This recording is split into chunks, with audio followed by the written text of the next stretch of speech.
It's done and dusted, and action returns to most leagues across the world. And this morning on the show, we'll be looking at some of those actions that went down over the weekend. But before that, let's quickly bring you up to speed with some of the activities that made headlines during the weekend in the world of sport. Stay tuned. Tennis, where it says full-time Grand Slam champion Naomi Osaka of Japan pulled out of next week's Pan Pacific Open in Tokyo on Friday because of a back injury. The former world number one has been sidelined since she retired from her last 16 match at the China Open against eventual champion Coco Gauff at the start of the month. She then pulled out of this week's Japan Open in Osaka. The 27-year-old was set to compete at the Pan Pacific Open as a wild card, but the organizers said she would be absent because of a lower back injury. Osaka's appearance at the China Open was her first tournament under Patrick Mouratoglou, the Frenchman best known for being Serena Williams' longtime former coach. Back in Africa, Nigeria's table tennis team claimed their second gold in the ongoing ITTF African Championship in Addis Ababa, Ethiopia. It was all Nigerian affairs in the final game on Saturday, with the duo of Adegoke Muiz and Abdul Basit facing favourites Olajide Omotayo and Matthew Kuti. But it was Muiz and Abdul Basit who triumphed at the end of the keenly contested encounter. The victory means that Nigeria secured her second gold medal in the championship. Moving on to cycling, Dutch cyclist Harry Levriesen on Friday won the men's 1 kilometer time trial for a record 15th World Championship track title. 2 days after claiming team sprint gold, the 5-time Olympic champion took the men's trial ahead of compatriot and 3-time defending champion Jeffrey Hoogland.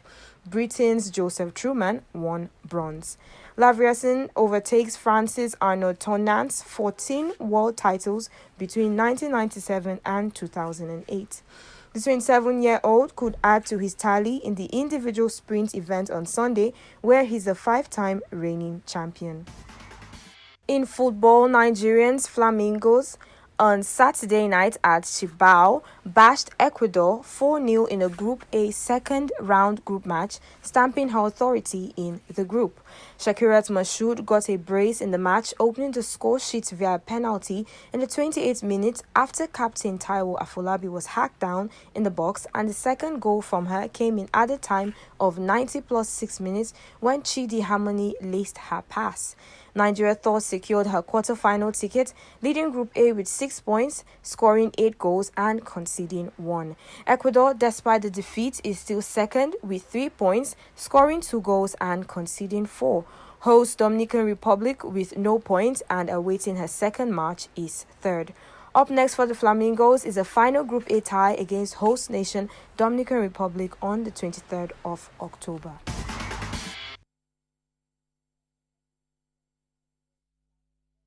For that, picking that early ticket to the quarterfinals of the Under-17 Women's World Cup in Dominican Republic with 1 game to spare. But now let's move into our discussion this morning, and I have joining me via Zoom OC Ugu, all the way from the United Kingdom. OC, good morning and welcome to KAKAKI Sports as always. Good morning, Simba Shima. It's nice being on the show this morning. All right, so let's get into your very, should I say, your most liked sport, boxing. Let's start with that. I mean, a bout went down over the weekend, and talking about Ngono and Ferreira, and he got that title, PFL heavyweight title there. Your thoughts on this man? And I mean, 3 years after that, this is his first win in both. Yes, let me get your thoughts on him. It's the return of the baddest man on the planet, Francis Ngannou, the first man to have done it twice in 2 different promotions, one in the UFC and now in the PFL. In fact, he's now the linear world champion in terms of heavyweight MMA. Give it up to him. This is a man that has faced so much in terms of what life has thrown to him. This is a man that was mining sand in Cameroon and walked from Cameroon all to France. From France, he found his way to the United Kingdom and suffered some adversity when he was with the UFC, when they due to some contractual disagreement between himself and Dana White, the manager of UFC, he had to leave to get better pay and to get what he calls freedom. Now he's back with the PFL, and he did it in a tremendous fashion. He did it in a beast mode, and fighting it was down. It was dubbed the fight of the giant because Ngannou is a very big man, and Renan Ferreira is also a very big man, the Brazilian, and would have thought this would have been the greatest test for Ngannou, but he did it like nothing happened.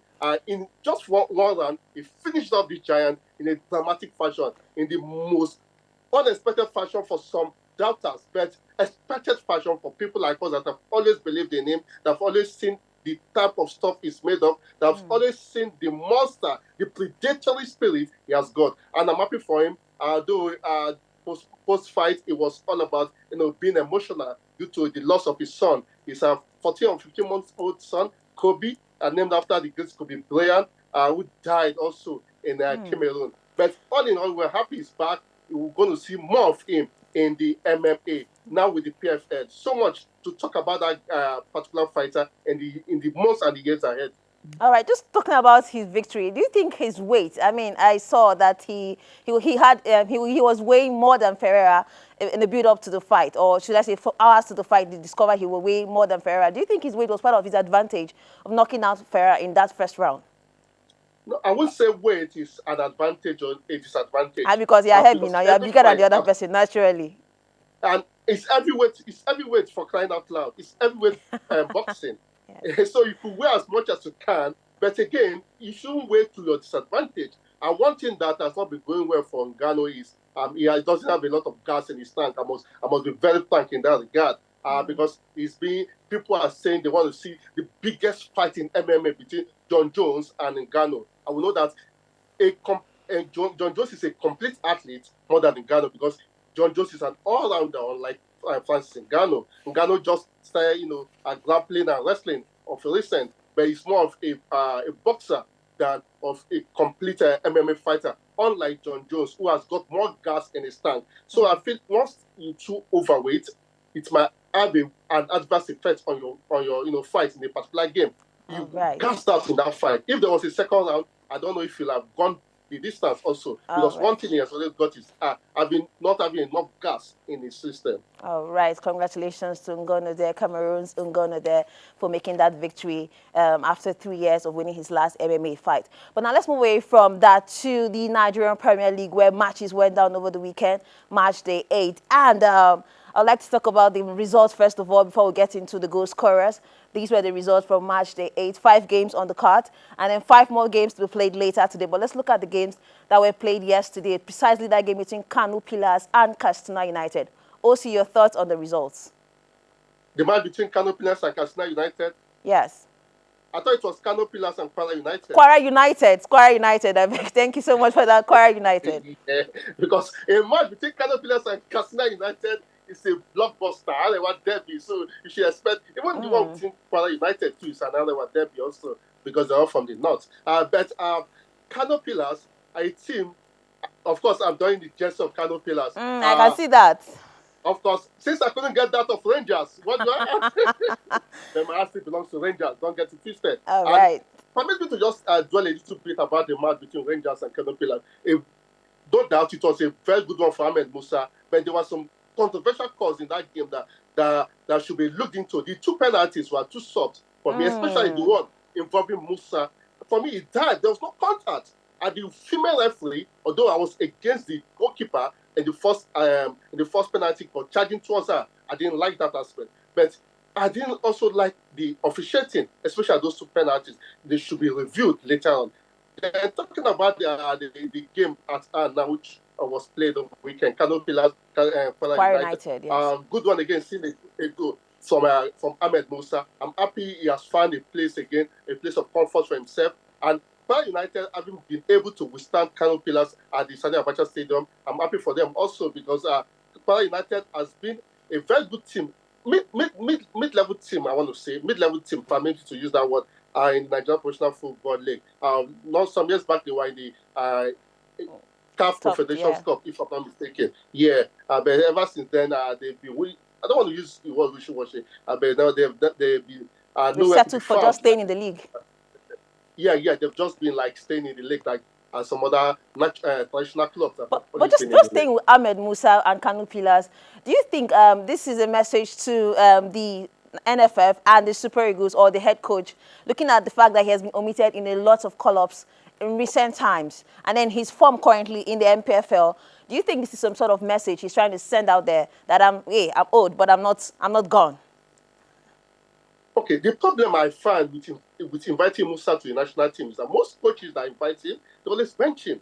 And to Yeah. me, if I was Musa, I would feel some kind of way. Yeah. If you're going to invite me, I'm going to travel and come, and I'll just be on the bench, not even going to play like even 5 minutes to the end of the game. I'm only acting like an assistant coach. Is somehow demeaning or is somehow psychologically draining. So for now, let's see more of him before I could say, yeah, probably let's get invited. And remember, we're playing crucial games. We're playing qualifiers. And to me, this is not the best time to invite him in terms of qualifiers. You can invite him for friendlies, but qualifiers, you need your Get your A best game. legs. Going to the best legs also. All right, these are the current standings in the Nigerian Premier League after match day 8. Like I said, matches will still be played this Monday. 4 games are on the card this Monday, and we'll see who gets to move to top 5, top 10, and maybe top 3. For now, it is Remo Stars on top of the table with 8 points. But now let's move away from the Nigeria Premier League OC to the English Premier League, where action also went down over the weekend, and title contenders the likes of Liverpool, Man City, and Arsenal. For Man City, they have not been gaining. Talking about for Arsenal, rather, they've lost it. Should I say lost it now, losing points. But for Man City, they managed to get that late, equalizer going into the final action of the match. Your thoughts on the results in match day 8 in the EPL?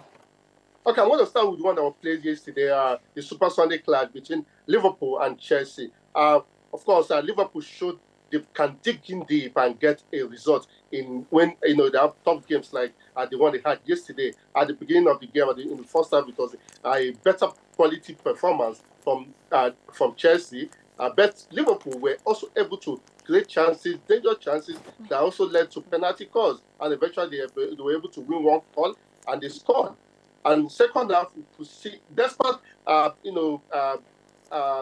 going, despite despite conceding in the very early stage of that particular game, they were also able to return back to the drawing board and scoring that particular vital goal, the match winner from Curtis Jones, that gave them that game and making them sit comfortably or sit for the mental at the top of that table now. The Manchester City, that's a very controversial goal by John Stones, which led to many divided views and opinions across board yesterday. But Manchester City, they are still, to me, they still have vacuum from Rodri not being available. And they're still missing that vacuum. They're still missing a particular player that fitting into that particular position.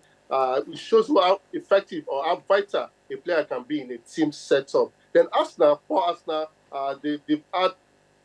Permit me to. Will I be wrong if I say they are the team to have scored more red cards than any other team yes, in the Premier in the League? kickoff of this new campaign. I think yes, per game they have a ratio of 1 red card per game, and unfortunately he came at a very worst situation for them playing against Bournemouth, and they paid dearly in that particular game, thereby becoming a setback to their title contendership. One that most of us on the outside, on the neutral ground, has been saying, yeah, it should be Arsenal's year, because they started like a house on fire, and unfortunately, disciplinary issues has actually dealt them a big blow, and this is one that happened. So let's talk about your Chelsea. Let's talk about your Chelsea quickly, and Manchester United. Obviously, I won't let you go. I won't let you go without talking about your Chelsea quickly. Chelsea's results. What do you think happened? What do you think went wrong? The game yesterday was a game between usefulness, and experience. The Chelsea side was, I think, the Chelsea side is one of the youngest teams in the whole of the EPL, compared to an old team of experienced players in Liverpool, and their experience worked out for them, because the Okay, OC, I think I've had enough. I know you are going to defend Chelsea, but that's what I expected you to do. But a good one there for Manchester United, and then hopefully we'll get to see more results. Match day Match Day 8 continues this Monday with another fixture on the card. But that's our package on Kakaki Sports. Thanks for watching. I am Simbi Shima. Up next is the social intervention segment. Stay tuned.